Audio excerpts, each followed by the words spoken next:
We begin with that police standoff in Maryland that forced a neighborhood to evacuate and left a suspect critically injured. All this began when the post office tried to serve a warrant on Lancaster Circle in Waldorf. The situation suddenly escalated into a firefight. John Gonzalez reports. Numerous gunshots.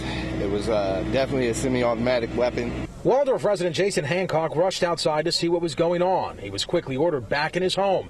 What he didn't know is that he was creeping dangerously close to a violent shootout between his neighbor and police. Heard probably about 15 shots, and then the police returning fire. Deputies with the Charles County Sheriff's Office and federal investigators with the U.S. Postal Service arrived at the suspect's home at around 6:30 this morning with a search and seizure warrant in hand. An occupant of the residence exited the residence armed with a weapon and opened fire on the officers.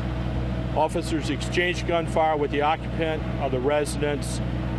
That individual was struck multiple times. The sheriff's office says the man was armed with a high-powered semi-automatic long rifle. He was airlifted to shock trauma. Not knowing if anyone else was inside, police carefully surrounded the home and quickly locked down the neighborhood, evacuating nearby houses. The officers were not injured. Series of shots that were in succession.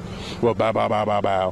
While we woke up and heard. Police eventually gained access to the home and found no one else inside except for a dog. Marco Felder heard the shots as he was heading out this morning. He was abruptly stopped as he tried returning home a short time later. In my case, worst case scenario for just officers doing their job. And this Waldorf neighborhood remains exit only at this hour. Residents still not able to return to their homes. In the meantime, we're told this man was being investigated for mail fraud for several weeks now.